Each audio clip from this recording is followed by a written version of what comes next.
आफ्नो 25 वर्षीय कार्यकालमा सिक्किम डेमोक्रेटिक फ्रन्ट पार्टीले र अहिले वर्तमानमा 4 वर्षीय कार्यकालमा सिक्किम क्रान्तिकारी मोर्चा पार्टीको सरकारले आखिर सिक्किमको लागि कति ऋण ल्यायो भन्ने प्रश्न समय समयमा उठिने बस्छ। 2023-24 को बजेटको लागि विधानसभा सत्र केही दिन अघि समापन भए सँगसँगै सिक्किमको पूर्व सरकारमा रहेको र वर्तमानमा विपक्षी सिक्किम डेमोक्रेटिक फ्रन्ट पार्टीले भने सिक्किम क्रान्तिकारी मोर्चा पार्टीको आफ्नो 4 वर्षीयको कार्यकालमा 19,339 करोड ऋण ल्याएको दावी गरेको छ, जो आफ्नो 25 वर्षीय सरकारको कार्यकालमा केवल 6,335 करोड मात्र ल्याएको दावी गरेको छ, जो 4 वर्षमा 300% वृद्धि हो भनी सिक्किम डेमोक्रेटिक फ्रन्ट पार्टीले सामाजिक सञ्जाल मार्फत दावी गरिरहेका छन्। आफ्नो 25 वर्षीय सिक्किम डेमोक्रेटिक फ्रन्ट पार्टीको सरकारमा 25 वर्षीय कार्यकालमा 61,000 करोड बजेट पारित गरेको र सिक्किम क्रान्तिकारी मोर्चा पार्टीले आफ्नो केवल 4 वर्षीय कार्यकालमा मात्र 50,737 करोड बजेट पारित गरेको, तर यत्रो ठूलो बजेट पारित गर्दा पनि जमिनी स्तरमा भने काम नगरेको आरोप सिक्किम डेमोक्रेटिक फ्रन्ट पार्टी र विपक्षीले लगाइरहेको छ। र यसै विषयलाई लिएर आज सिक्किम क्रान्तिकारी मोर्चा पार्टीका प्रवक्ता तथा मुख्यमन्त्रीका राजनीतिक सचिव जाकब खालिङले सफाई दिएका छन्। जुन सोशल मिडियामा एसडिएफले आज हालिरहेको छ, तपाईले यही कुरा गर्नुभएको कि एसडिएफ को पालोमा 6,335 करोड ओन्ली भनेको छ, यो पूर्ण रूपले गलत हो। यो चाहिँ उहाँहरूले केवल डाइरेक्ट लोनको मात्र उहाँले यहाँ मेन्सन गर्नुभएको छ बडो क्लेभरली, तर उहाँहरूले यसमा जुन ग्यारेन्टी बस्यो, जुन उहाँहरू विभिन्न प्रोजेक्टहरूले लिएको लोनको लागि ग्यारेन्टी बस्यो, त्यो उहाँहरूले यहाँनिर एड गर्नुभएको छैन, जो चाहिँ अलमोस्ट 10,000 करोड आउने गर्छ। म तपाईँलाई त्यसको म पर्खिनुहोस् यहाँनिर दिँदैछु।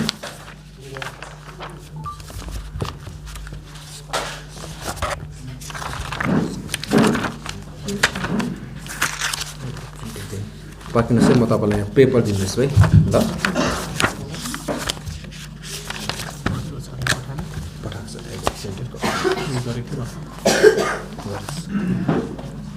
यसमा चाहिँ उहाँहरूले विभिन्न जस्तै टिस्टा ऊर्जा त्यति बेला भयो, अनि विभिन्न कम्पनीजहरूले गभर्मेन्ट तपाईँको ग्यारेन्टी बसेर जुन लोन लिएको थियो त्यसको ग्यारेन्टी बसेको थियो गभर्मेन्ट, त्यो उहाँले माइनस गर्नुभएको छ, जो चाहिँ अलमोस्ट 10,000 करोड आउँछ र त्यसलाई प्लस गर्दा यो 16,000 करोड आउँछ। तर यता जुन एसडिएफले एसकेएम पार्टीले लिएको 19,339 करोड भन्दैछ, यसमा चाहिँ फेरि उहाँहरूले क्लेभरली फिगर इज करेक्ट, म यो फिगर रङ भन्दिनँ तपाईँहरूको प्रेसको अगाडि, यो फिगर रङ भन्दिनँ, फिगर इज करेक्ट, तर यसमा चाहिँ उहाँहरूले उहाँहरूको पालोमा लिएको जुन 10,000 लोन छ ग्यारेन्टी, त्यो माइनस गरेको प्लस गरेको छ विथ ग्यारेन्टी, त्यो 10,000 करोड एमाउन्ट विथ ग्यारेन्टी हो। र त्यो 10,000 करोड एमाउन्टमा चाहिँ अहिले सिक्किमले चाहिँ वर्तमान सिक्किम सरकारले 4 वर्ष अवधिमा चाहिँ ओन्ली 600 करोड मात्र लिएको छ ग्यारेन्टी, र त्यसमा यो ग्यारेन्टी एमाउन्टसँग हो यो लोन चाहिँ, यो it's not only clear loan, guarantee एमाउन्टसँग हो यो 19,339, जसको चाहिँ ग्यारेन्टी एमाउन्टको 86% चाहिँ एसडिएफ पालोमा लिएको, जुन ग्यारेन्टीको 86% भनेपछि -86 ओन्ली 14% मात्रै, यो यसमा लोनमा 14% मात्रै स्टेट गभर्मेन्ट वर्तमान सिक्किम सरकारले 4 वर्षमा लिएको, 86% चाहिँ यो एसडिएफ पालोमा लिएको। अनि सिक्किम सरकारले लोनको उनीहरूले आज डेटा कडा देखाउनुको कारण के छ, यसलाई के छ भने सिक्किम गभर्मेन्टले सिक्किमलाई बेचेर लोन लिएको होइन, अनि लोन लिएको पनि छैन। तपाईँलाई अलिकति बुझ्नुपर्ने कुरा के छ भने 2019-20 2018-19 इकोनोमिक स्लो डाउन सुरु भयो, नट ओन्ली इन्डियामा, यो ग्लोबल रूपमा सुरु भयो। अनि त्यसमा गभर्मेन्ट अफ इन्डिया सेन्ट्रल गभर्मेन्टले सेन्टर सेयर स्टेटलाई दियो, एकदम टेक्निकल भेरी इम्पोर्टेन्ट अनि करेक्ट छ है, सबभन्दा ठुलो कुरो चाहिँ करेक्ट छ। सेन्ट्रल गभर्मेन्टले सिक्किम स्टेटलाई सेन्ट्रल ट्याक्सको सेयर दिनुपर्ने थियो 29,069 करोड, 2000 माफ गर्नुहोस्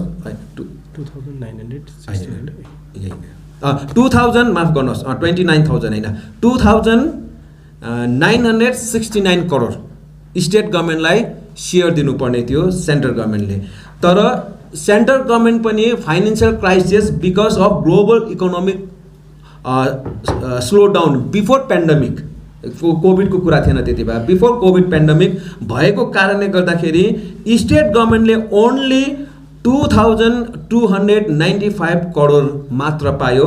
त्यसमा स्टेट गभर्मेन्टले 674 करोड कम्ती पायो, जो चाहिँ स्टेट गभर्मेन्टले सेन्टरबाट पाउनै पर्ने स्टेट गभर्मेन्टको अधिकारको सेयर थियो। त्यो चाहिँ सर्टफल भयो 674 करोड। यसको म अहिले यहाँ प्रमाण पनि दिन्छु।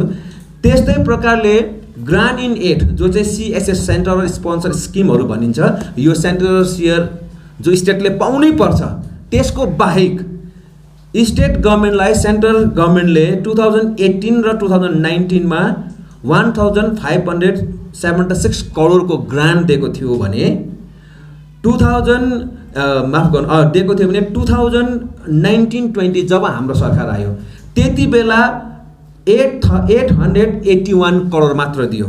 किन? Because of global economic slow down. त्यस गर्दाखेरि यो ग्रान्ट इन एडमा स्टेट गभर्मेन्टलाई त्यति बेला 695 करोड नोक्सान भयो भने, कम्ती पैसा पायो भने स्टेट सेयर जो सिक्किमको अधिकार हो, हरेक स्टेटको अधिकार हो, त्यसमा 674 करोड कम्ती पायो, गर्दा इन टोटल 1369 करोड स्टेट गभर्मेन्टले कम्ती पायो। यो कुरा हामीले कम्ती पाए मात्रै होइन, यो सेन्ट्रल गभर्मेन्टलाई पनि याद थियो। अनि यो कम्ती सिक्किमले मात्रै पाएन, अरू स्टेटले पनि पायो। सो द्याट सेन्ट्रल गभर्मेन्टले 2019-20 6 फेब्रुअरी 2020 मा जब हामी गभर्मेन्टमा आएका थियौँ, यो चिठी लेख्यो। यो चिठीमा के लेखेको छ भने हेर्नुहोस् है, यो चिठी to the principal secretaries finance department all state इन्डियाको सबै स्टेटको फाइनेन्स सेक्रेटरीहरूलाई सेन्ट्रल गभर्मेन्टले 26 फेब्रुअरी 2020 मा एउटा चिठी लेख्यो। त्यो चिठी यस्तो छ, subject one time special dispensation of the state by allowing additional borrowing in 1920 due to current micro economic scenario. यसरी लेख्छ, department of executive ministry of finance has receive request from states, सबै स्टेटहरूबाट for relaxation of FBRM increase in net borrowing ceiling NBC भन्छ, जसलाई from its existing 3% of GSDP due to hardship in managing its finance. The main reason pointed out by the state regarding their physical hardship is shortfall in actual receipt of share of central taxes, जो चाहिँ central taxes स्टेटहरूले नपाएकोले गर्दाखेरि स्टेटहरूको hardship, financial hardship face गरिरहेको जो central गभर्मेन्टले पनि एक्सेप्ट गरेर चिठी लेख्दैछ। अनि उहाँले अझै लेख्दैछ, it is observe that the state finance this years are facing a highly stress situation further an amount of 58 crore 8,043 has been adjusted against state share of central taxes in the current year 1920 on account of lower tax revenue collection during the year 2018-19। Central गभर्मेन्टले clear के भन्दैछ भने 2018 र 19 मा central गभर्मेन्टले पनि revenue कम्ती पाएको कारणले गर्दाखेरि हामीले स्टेटहरूलाई दिनुपर्ने 58 करोड पैसा चाहिँ नट ओन्ली सिक्किमलाई मात्र होइन, फेरि सिक्किमको मात्रै चाहिँ 58 करोड होइन, 58,000 करोड चाहिँ सिक्किमको मात्र होइन, तर इन्डियाको डल्लै स्टेटहरूलाई हामीले बाँड्नु पर्ने नेट पैसा 58,843 चाहिँ बाँड्नु सकेन सेन्ट्रल गभर्मेन्टले, किनभने सेन्ट्रल गभर्मेन्टकै पैसा कम्ती आयो भनेर यो चिठीले भन्दैछ। Keeping in view all the circumstances and provide relief to the state on account of lower tax during 2019-20, it has been decided to allow additional borrowing of loan 58 crore 8,043 in 1920 as per the list enclosed annexure 80 to the 29 states as one time special dispensation। र यो चाहिँ वास्तवमा central गभर्मेन्टले नै पैसा कम्ती उनीहरूको उठेको कारणले गर्दा स्टेट गभर्मेन्टलाई दिनु नसक्दा यो चिठी अनुसार चाहिँ सेन्ट्रल गभर्मेन्ट आफैले पनि, कुरा बुझ्नुहोस् है, सेन्ट्रल गभर्मेन्ट आफैले पनि यो पैसा चाहिँ लोन लिएर अनि स्टेटलाई लोनको रूपमा दियो, जुन लोन यस प्रकारले लियो। आन्ध्र प्रदेशले 2.534 करोड लियो, अरुणाचल प्रदेशले 807 करोड लियो, आसामले 1945 करोड लियो, गर्दै गर्दै गर्दै सिक्किमले चाहिँ तर ओन्ली 216 करोड पैसा लियो। र यो अनुसार पैसा लिनेहरूमा जो सेन्ट्रल गभर्मेन्टले एज अ लोन उनीहरूले रिकभरी गर्यो, त्यो पैसा लिनेहरूमा सबभन्दा कम्ती लिने चाहिँ सिक्किम गभर्मेन्ट हो। सिक्किम गभर्मेन्टले अरूले हजार करोड लियो भने, जस्तै तपाईँको आसामले 1949 करोड लोन लियो भने सिक्किमले खालि 216 करोड मात्रै लियो, जबकि सिक्किमले पाउनु पर्ने चाहिँ हो 1369 करोड सेन्ट्रल गभर्मेन्टकै हिसाबमा। सिक्किमले पाउनु पर्ने 1369 करोडमा, तर सिक्किमले ओन्ली सेन्ट्रल गभर्मेन्टले दिएको लोनकै रूपमा भए तापनि 216 करोड मात्रै ल्याउँदाखेरि अझै यहाँ 1000 करोडभन्दा बेसी सिक्किम गभर्मेन्टलाई डेफिसिट भयो। अनि यो कुरा सिक्किम गभर्मेन्टलाई मात्र थाहा थिएन, यो कुरा सेन्ट्रल गभर्मेन्टलाई पनि थाहा थियो।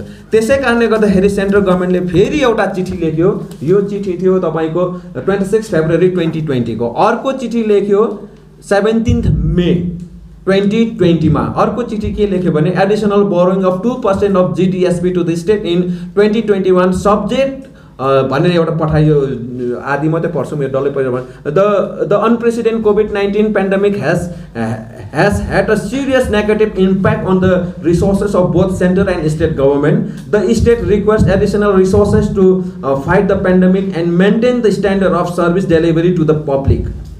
To strengthen resources in the hand of state government, the central government has decided to provide additional borrowing limit up to 2% of gross state domestic product GDSP, which is equivalent to rupees 4,27,302 crore for the year 2021. यो त डल्लै national लेभलको। र यो चिठीमा के भन्दैछ भने यति बेला चाहिँ पेन्डेमिक आएको थियो, यो अनप्रेसिडेन्ट COVID-19 को कारणले गर्दा सेन्टरको पनि पैसा घट्यो, स्टेटको पनि पैसा घट्यो, र बोथ सेन्टर र स्टेटले नै हार्डसिप फेस गरिरहेको कारणले गर्दाखेरि पहिलाको कानुन अनुसार GDSP को 3% लोन लिनु पाउँथ्यो भने बढाएर 5% लोन सेन्ट्रल गभर्मेन्टले बनायो।